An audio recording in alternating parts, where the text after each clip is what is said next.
and it is time once again to get solar powered. We welcome you back to another episode of the Solar Powered Podcast, where we celebrate the world changing magic of ordinary people telling extraordinary stories.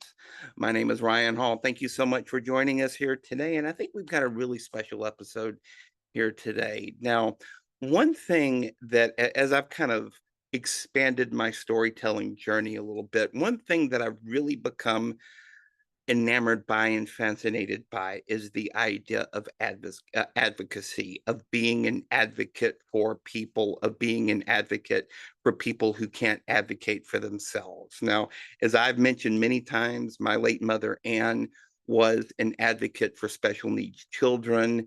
It was one of her, greatest passions. And we have a really fascinating guest here today.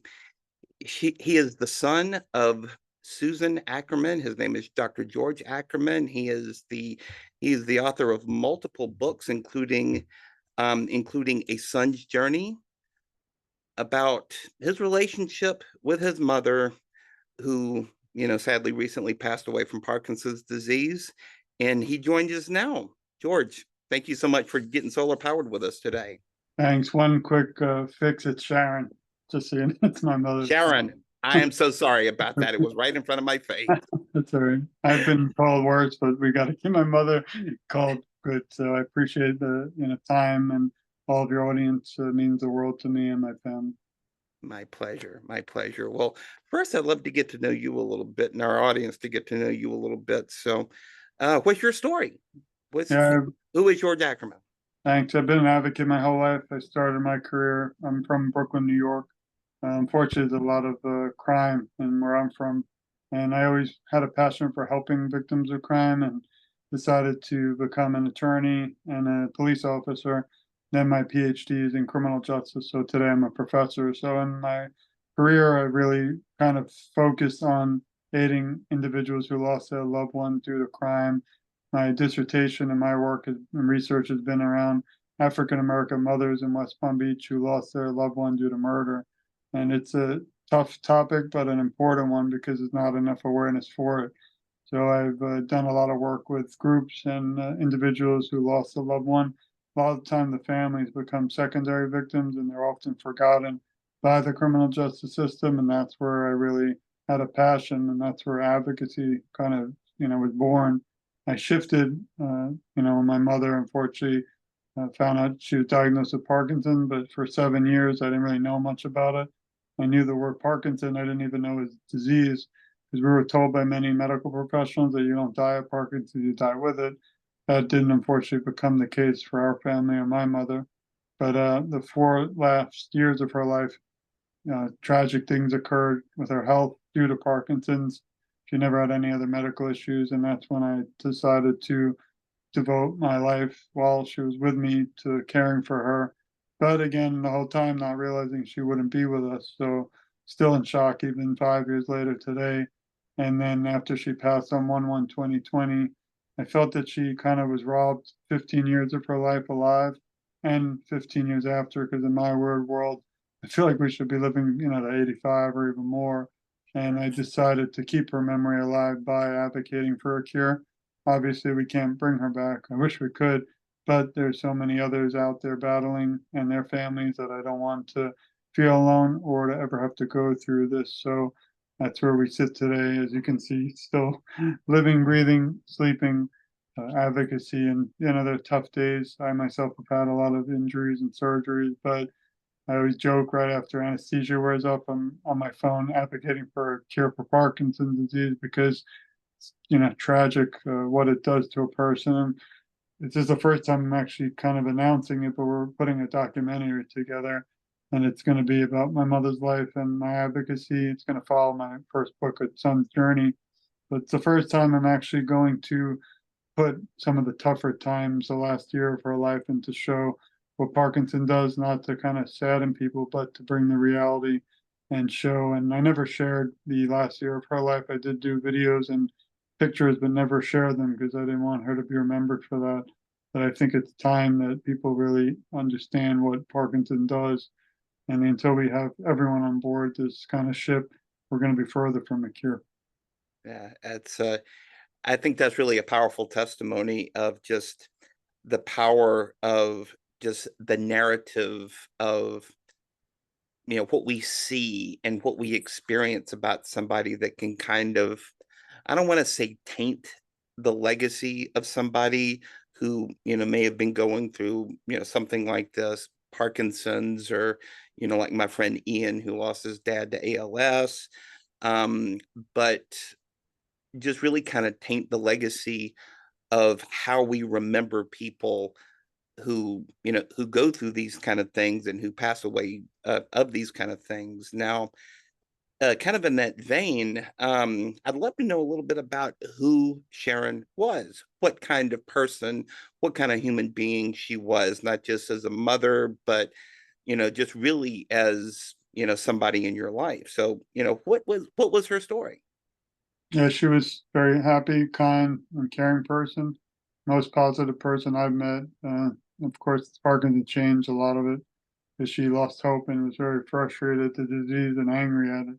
So it brings out the worst many times in people and the family. But when we rewind back, she was also born in New York, Brooklyn. Grew up, didn't have much at all, and just loved life, loved her family. There's a sister, Ellen, who's still with us, and had a dog named Baron. It's a little Frankfurter dog. She used to show me pictures and loved animals and loved life, loved family. So she was a school teacher growing up, and she had a master's degree. And when she had me and my brother, she literally gave it all up, sacrificed everything to take care and raise me and my brother. And I don't think I'd be the man I am today or have the success in any field if it wasn't for her heroic, life. I mean, she really was a role model to me. She was my best friend, still is today. And it's tough because now holidays are coming, and we don't have a seat at the table for her because of Parkinson's disease. And sometimes, oddly enough, we spoke earlier. I don't feel that I have a seat at the conversation sometimes because there's a whole world of people like me who lost a loved one due to Parkinson's, and a lot of the big organizations are beautiful and things they do, but they really focus on people who have Parkinson's and the caregivers who are now, helping their person diagnosed alive. But there's billions, I think, people like me who you won't hear from and kind of just go away and vanish, which is fine. I chose not to do that, and unfortunately, we need more awareness because I think if you bring back all the people who lost loved one due to Parkinson, it would just be so much stronger, our voices. So, my mother, again, was a hero of mine, always will be. She was always there for me through the good, the bad, and the ugly. I would have quit law school, the police academy, and my PhD three, 400 times, but she was always right next to me on the phone, urging me on. I mean, I remember tough times like 9/11, and policing and speaking to. She was the first one I called to talk me through that horrible act and or event, and all the way to the best moments, like the cover of my book, A Son's Journey, which it's one moment. It's my mother and I when we were dancing at my wedding, which is honestly one of the best moments in my life, besides when my children were born. But in those few moments, my mother and me we were dancing. She was smiling. She was dressed up and beautiful. Barry Manilow was playing "I Am Your Son." That was her favorite artist. In those few moments, I feel that Parkinson's can never take away from us forever, and that's why I wanted to kind of live on through the book and her journey too. Yeah, no, that's really a powerful testimony to just the power of that relationship because, like you said, you would have you would have quit law school, you would have quit the police academy, your PhD, you would have quit all this stuff if it hadn't been for her encouragement, for her nurturing. Was she somebody that was kind of like to dish out a little tough love? Or was she somebody who was like super nurturing, or maybe a combination of the both? Yeah, I Kinda think tell she was me more. tell me a little bit about that. She was more about advice, so she knew when I would go to her instead of her having to ask me or come. I was an open book. We shared everything. I always joke and say I wish I had that shirt. I'm a mom, proud to be a mama's boy. But we spent every day, and then I'll never forget one moment when my mother had two boys. No offense to the boys or men, but she always dreamed of having a girl and, dress them up with dolls and all these, little girl outfits, and she never had it. And oddly enough, my wife and I, our first child was a girl, Brooke. And when we took my mother out for dinner one night, we all had, we're at our favorite restaurant. We're just sitting there and we said, we're pregnant and we're having a girl. And she cried. And second, she did finish, she went to buy some dolls and some girly things. And it was really an amazing moment. So she did get to do incredible things. But then there's a tough time during Parkinson's her last year. Watch her go from a healthy, woman walking a few miles a week to 2 years of a cane and then a walker, a wheelchair, and then bedbound. And the whole time she would say, "Is she going to be here for her granddaughter Brooke's wedding someday?" And I never lied. I never said yes or no because we didn't know. But those are going to be tough moments when it has happens. But it's Sure. that's the story. Sure. And with those kind of neurological diseases, it can really really have it that it can just really steal people's vibrancy from them. Like I'm thinking of two examples, and we spoke about it before we recorded, but Michael J. Fox, you know, Marty McFly. I mean, he was Marty McFly. And one of my personal heroes, Maurice White from Earth, Wind and Fire, one of my favorite songwriters, one of my favorite singers of all time, just like really shows them themselves. I mean, even, sadly, um, Maurice passed away, but you know, I really get, from what you share with me, I really get that Sharon just really was just like a really vibrant kind of person, really vibrant kind of, salt of the earth kind of person. Yeah, she was. I mean, again, she inspired me to be a better person. I pride myself on being, having integrity, ethics, and certain values and morals. That's probably why, since 2006, I'm something called a police officer, but I'm a reserve, so it's fully volunteer. I had to go through the same academy, but I've never gotten a penny for my work. And most people would, she didn't like it, but most people would say that's nuts. Imagine being a cop in any city in the country, especially during these tougher times since 2020 and not getting paid. So, you put a gun and vest on, you don't know if you'll go home, but I did it for free and I did it because of things that they brought me up to. If you have a good life or have things, you should sacrifice to help others.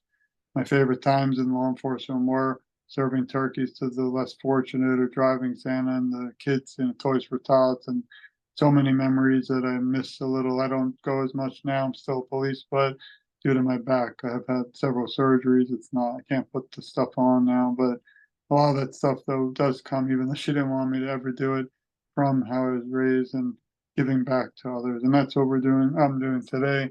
I always say we because it's just, everyone thinks TogetherForSharon.com is 8 million people. It's really just me behind. It's like the Wizard of Oz. It's just me behind the scenes. And some nights I don't sleep thinking about my mother and what happened and, why she's not here.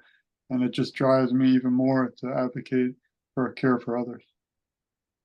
Yeah. Well, I think that really leads me, I think, beautifully into you've written several books, but the one that I really want to speak about here today is your first book. Kind of tell me a little bit about just how a son's journey came about and how you really kind of really how that kind of has morphed into the programs and everything that you're offering today.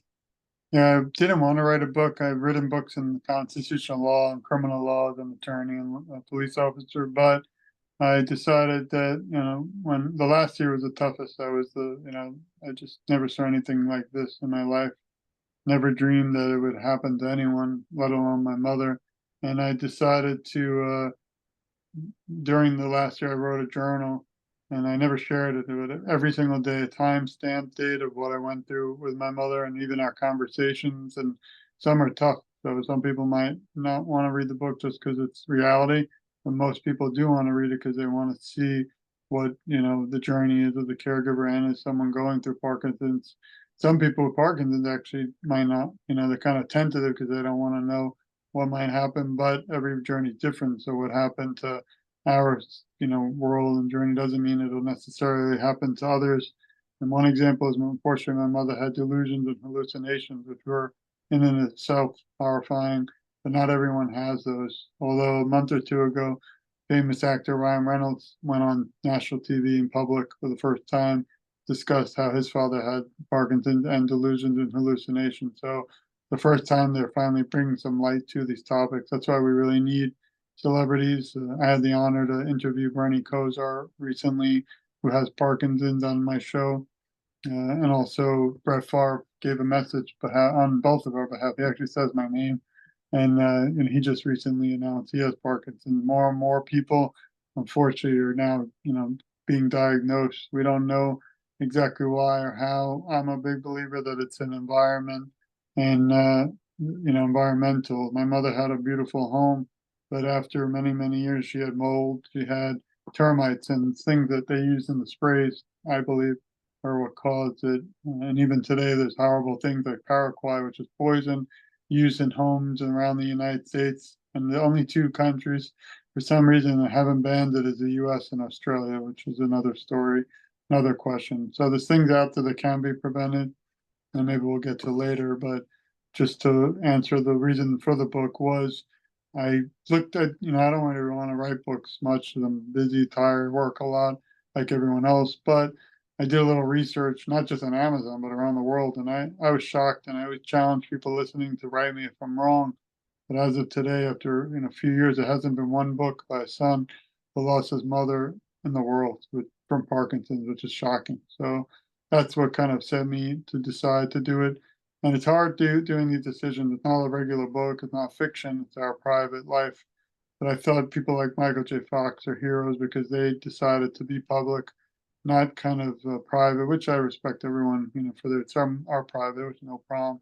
Sure. But the only way we're going to come closer to a cure again, in my view, is if everyone speaks out, speaks up. And I feel even though my mother's not with us, she also represents all those we've lost due to Parkinson's, and I think they still matter. And their family members, like myself, still have a voice. And I'm going to make sure it's heard. Absolutely, absolutely. One of my guiding principles in just telling stories is find your voice so that you can tell the story of what tried to break you. And just I can imagine that seeing some of the hell that your mom must have gone through as you were taking care of her and as she, ultimately passed away, must have tried to break you. And just, you know, seeing some of those things and still having the, still having the courage to really, keep fighting and really devote your life to this is something that I think a lot of people can learn from and really appreciate. Yeah, I do it to remember her, and everyone I meet, like you and your listeners now, also continues my mother's kind of legacy or memory alive. So she's still with us because of all us together. And I made so many, after 2 years, I was shocked. I thought there were about 1 million people. I think there's more in the US affected by Parkinson's. And after 2 years after my mother passed, I was shocked to find out there's about 10 million people around the world. And I was kind of heartbroken. That's what led to the second book, which is behind me virtually. And that's Right. called Voices of Resilience. And what I did is it only includes about 20 or 30 because it's so, they're long, but I interviewed over 1,000 people throughout the world, from England, France, Spain, Italy, Jamaica. I mean, it's incredible. Africa, US, Alaska, Canada. I mean, it's Nova Scotia, even Iceland. And I found that Parkinson doesn't discriminate. It affects every color, race, gender. Doesn't matter who or what, where, when, or why, but it can affect you or a loved one or someone in the community. I would say, as we talked earlier, and why I talked a lot about it, was caring for or advocating for individuals who lost a loved one due to crime. The family members become secondary victims. I almost feel like I coined the term, in my opinion, unless I'm wrong, but I felt as I had secondary Parkinson's when my mother was battling it, because I was sitting holding her hand through every symptom, every sign, and just felt helpless. And you said shock, grief, depression, everything you can dream of, and it's in the book. So to bring it back again to the book, is it's really a journey and my mother starts out almost like a movie, which I hope someday we'll do the documentary, but there's not enough media attention, which is another conversation. There's so many movies on Hallmark and Oprah and all these great channels like Katie Couric and amazing, writers and TV personalities. But there's nothing except one show now, which I'm in love with, the Harrison Ford, called Shrinking. But besides that show, where Harrison Ford plays a psychiatrist, a therapist, and he has Parkinson's, that's the first show in our nation's history really to focus on Parkinson's, and it's only a teeny little bit too of the show, but at least it's out there awareness. So it's almost like a story from my mother's life to how I came in the picture, and then my life, and then how we joined together for caregiving, and then as I became an advocate after she passed. And some of the things in the book are important. How grateful I am to so many like you, because unless we share the story, it won't be remembered. And also, the support for my wife and my family has been incredible. I wouldn't be able to have been a caregiver or advocate today if it wasn't for my family support, and so many now that I call brother and sister or family in the Parkinson's community who, are even texting me as we're speaking now. And one is getting DBS surgery, and I'm part of it because I care about all these individuals, even the ones I don't know. And I always say the only journey today that breaks my heart is the one that I'm not aware of. That's that's an incredibly powerful statement because I feel like so often people, ordinary people sharing extraordinary stories. I think so often we have these stories that can just shake up the world, but we were expressing some of the frustration around this, before we started recording, that so many people with extraordinary stories, because we may not have big names, we may not have big, platforms, people don't listen. And I would love to, just really doing my part, just really doing my part to help share your story. Um, it is really why I'm here, and really why I'm honored to be having a conversation with you about this today. So I think that these stories are important. These stories are incredibly important. And I'd love if you don't mind, to really kind of share some of the, really kind of share some of the things that you have learned so far as helping to, some of the obstacles rather that you have run into as you have gone through this journey of helping to get more research, of helping to really find the cure, so people like family members won't have to go through what your family went through with Sharon. It's sad that in 2024 there are obstacles because we don't accept money for this at all. Like, so that's a shocking thing. That's the number one obstacle. Like, I go on a lot of social media, you might know, and everyone out there can follow me. So if you go to TogetherForSharon.com, there's a little tree. It's a little tree link. You can see everything behind me. It's just me. But I noticed that I have to explain that there's nothing behind the scenes. There's no, we actually help support big organizations like Michael J. Fox Foundation. So if you go to the page, the donation page, and these organizations are beautiful. They made a link in memory of my mother. So if someone donates, it goes to their organization. So I like that because I don't have to deal with all the money, and I don't want anything to do with. That's not why I'm here. But in 2024, a lot of people have kind of hidden agendas, which we don't, and that's been one of the oddest things. So the other few things is the media is very difficult. I've written hundreds of letters during Parkinson's Awareness Month and don't get reply. Some you hope will, but they never really come through.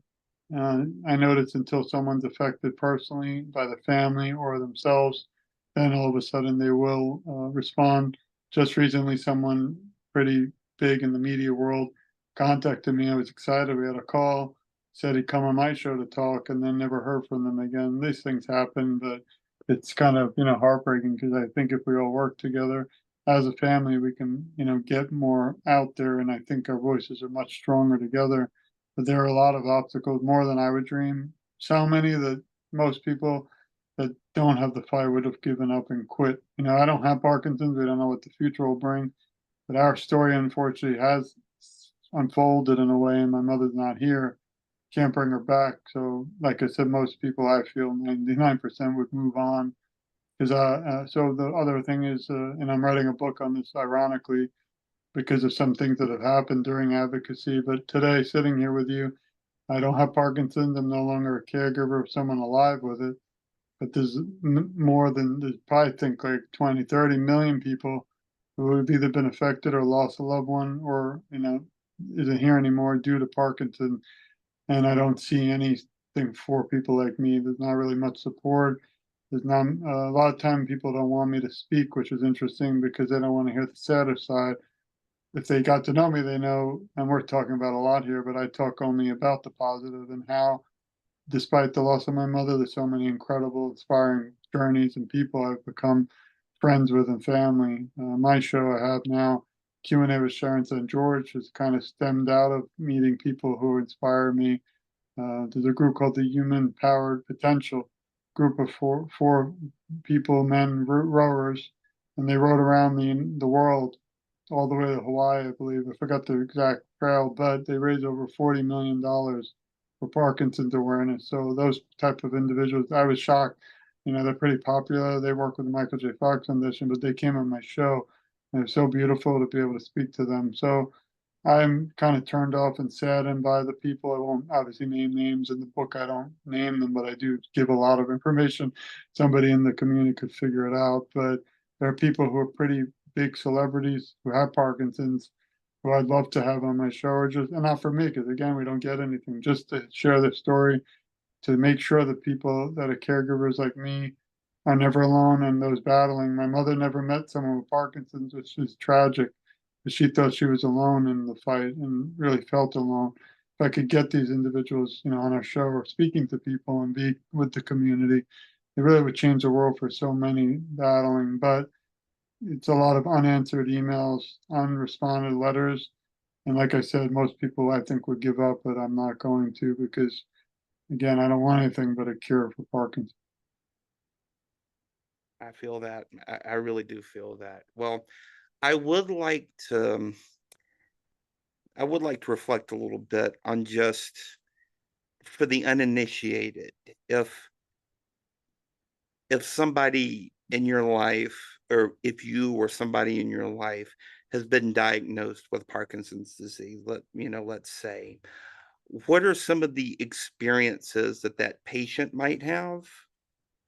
And what are some of the experiences that a family member might have as they're watching their loved one go through a diagnosis like this?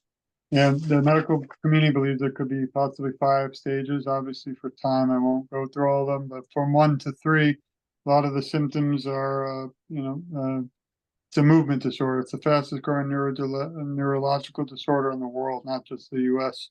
Some of the signs or symptoms of tremors. So Michael J. Fox is one person.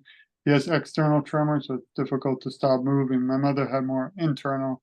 Also, I always recommend if you see someone, it doesn't mean they're smiling, they're happy that you don't know what they're going through inside.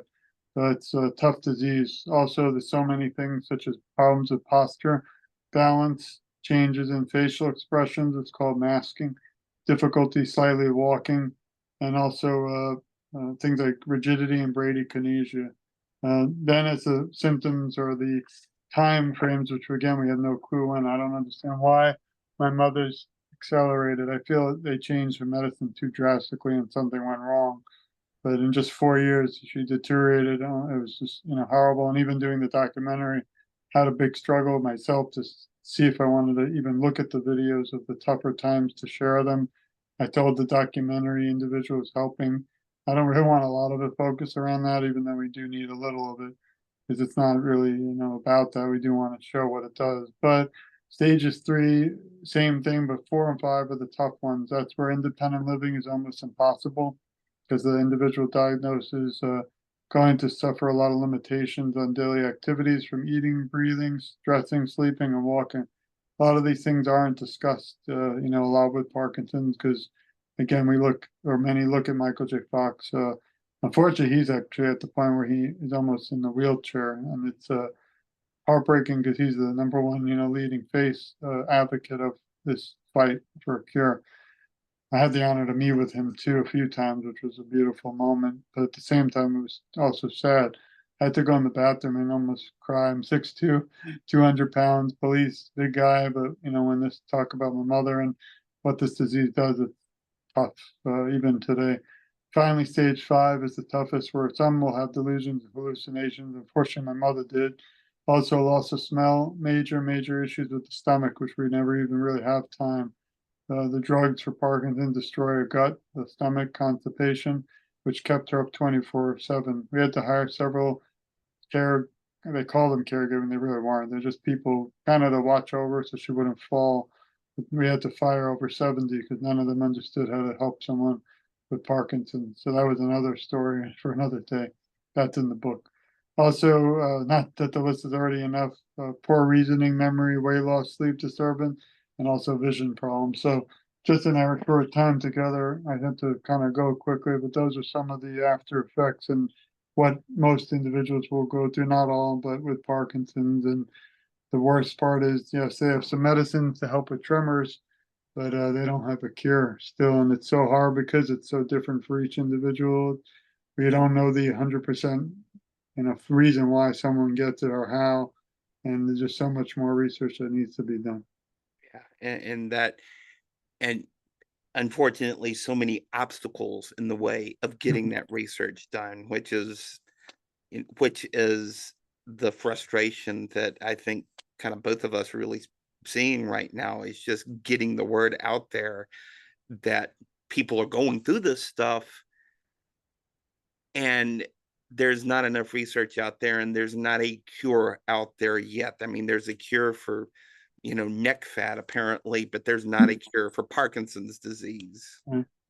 Yeah, I mean, the only thing they could do is keep, fundraising, keep trying to raise awareness and money. The very good news, even though just between us and everyone listening, I haven't seen anything come from it, which is sad. Hopefully, it will soon. But the National Plan to End Parkinson's Disease passed law into law. Federal President Biden signed it about a few months ago. It's the first bill in U.S. history. Shockingly, I don't know. I mean, it's great, but how could it be the first one? But first bill in U.S. history to help now fund and support people with Parkinson's and individuals battling the disease and caregivers. But let's say it was passed 2 months ago, which I was a part of, thankfully, in Florida. Had my representative. We even had United States Senator Rick Scott on my show to talk about the national plan, which again, a person took time, which meant the world to me and so many, and some others that are contacts that didn't, which is another kind of tragic, which I'll be writing names about the politicians who wouldn't meet with me and didn't want to speak, which, they decide to go into public life. You think they would, talk to constituents, but that's another, again, story. So the national plan passed, but in my experience in looking for it, absolutely nothing has been done since. So hoping it's just because now after election they're moving and things are changing, but you have to, everyone listening, write to your representatives and please help support the national plan to now move forward. Now it's already law. If we don't do that, it's just going to be, I heard a story that they passed in, I think, California, beautiful thing called the registry, which, helped people with Parkinson's in their state. But after it was passed, they did absolutely nothing with it after several 10 years. So it's not just about, we always think a law passes, hooray, which was great. But now it's really a lot of work to get it going and have it supported. So there's still a ton of work to be done. But there have been advances in medical science. Last 2 years, a Michael J. Fox research team founded a biomarker, which is invasive. It's a large needle that can be put in the spine to determine if you have Parkinson's, they believe. But they want to take that now and move it to a little needle like a blood test in every doctor's office in the country, which would be amazing, but I don't see it really happening yet. They need more funding. But I wouldn't, I have a man with 4 back surgeries. I wouldn't do the test because I don't want giant needle in my back. So that's where we're at, but it is great progress. We need it to, we need early diagnosis so people can now fight the disease. And the way you can fight it is we've learned through diet, and the biggest thing in the world is exercise. So many things now are created, from boxing to rock city boxing to exercise, to pickleball even. to reduce the progression of the disease, which we didn't know about when my mother had it. So there are many things out there now, not to cure it, but to help combat it, which is incredible news. Yeah. Any little bit helps, but I know the progress or the lack of progress has got to be incredibly frustrating. Yeah, I mean, like I said, it's too late for our family, but I can still get it. They don't know if it's genetic. They don't think it is. And, if I get it, I hope I don't, but I'll still be fighting until I can't anymore. But I've interviewed so many people, and it's interesting because it's not genetic, but a lot of people I have interviewed, it's in their family. So very interesting stuff. And it's coming light more and more. And I'm not sure it's because of advocacy or that more and more people are being diagnosed. Willie Geist from, I believe, either CBS or NBC, famous anchor, news anchor, his father has it. The former owner of ESPN has it. Also, Muhammad Ali had it, Ozzy Osbourne. The list is growing.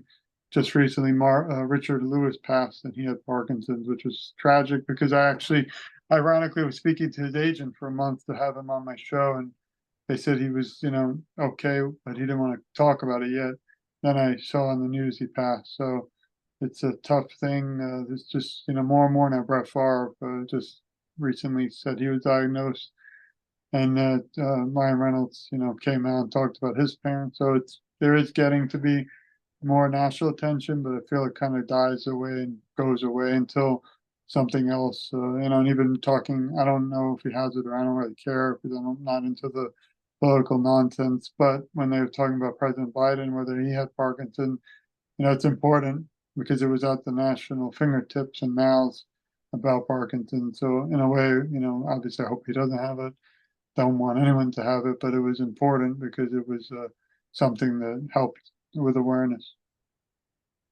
I get that. I get that. Well, this has been I think a really eye-opening conversation. I think for a lot of people, I think, yeah, just really an eye-opening conversation for me, and I hope for our audience here today. Final question is, what's next for you? Yeah, I'm probably going to keep publishing books. I hope to work with some incredible people. I won't mention maybe even the host of the show. And, I just want to wear. Spoiler alert. Yeah, I don't want any money on it. I mean, even with us, I know my wife will yell at me because I do so much for volunteer, but we need more things in the world out there. We need movies, we need TV, we need more books, even though books today seem to kind of be going away due to internet. We need social media, we need more support. I mean, I get emails a lot, which is nice, but that's not why I do it. But people thanking me for what I'm doing. And, my family too kind of suffers because I spend so much time on awareness that I fail sometimes at being a father and a husband because this means the world. And, we've had tough conversations even with my family, and explain that, I miss my mother literally 24/7. And the only way I can even grieve and cope is to still keep doing this for her. Someday I kind of had a funny joke, not funny, but if she had turned 85 that year when it comes, I may kind of cut back because I feel like in my world she would have passed normal, like regular. So maybe that I don't know if that would stop. My dream would be to have a cure and we oh, can I stop see. all of it. Do have one little message for you and all the listeners. We love you, we support you, we care a lot about you, and you're never alone. I, along with your incredible host today, will advocate for you, and I feel together our voices are so much stronger. And I always kind of joke in a way, even though it's not funny, but I always say I'm just getting started. Because even though I'm not, I feel that each person I meet, like you or your listeners or someone out there, if we could just reach one person, we might change their life for the better and they know they're not alone. So until that day comes, until we have a cure, I'm going to be right by everyone's side, fighting for a cure until it's at all of our doorsteps around the world. So, so grateful again for your time, your audience, and I hope together can do a lot more to bring awareness and end this disease for It's been a pleasure having you on, Sharon, son. How can everyone. people find you today? How can people find you online and get your And books? I appreciate it. It's easy together for Sharon, spelled out together, FORSHARON.com. And the second you get there, you'll see a world. It's almost become bigger than me. It's a movement. We don't accept money. I just do this, tirelessly because I just hate the disease. I don't hate a lot in the world, but I do hate Parkinson's. It could take things, but it can't take your memories. And long as everyone supports us, shares it, you're helping keep this going and alive. And I thought it'd be like 3, 4 people would see it. I would have been happy with that, but somehow we've had over 45,000 people visit the website, and it means a lot. Even though it's a small amount, it's still changing the world one person at a time. So again, thank you for your time, friendship, and this show means the world to me and my family. The pleasure is mine, Sharon's son, George Ackerman. Thank you so much for joining us today. And we thank you for joining us here on the Solar Powered Podcast, a presentation of Royal Hearts Media. For more information about me and my programs, go to royalheartsmedia.com. You can follow me on the social media machine at Ryan Hall Writes on Facebook, Twitter, and Instagram, or shoot me a good old fashioned email at ryan.hall@royalheartsmedia.com. But that'll do it for us. Until we meet again, this is Ryan Hall saying thanks for listening. So long for now. I love you all and go get solar powered.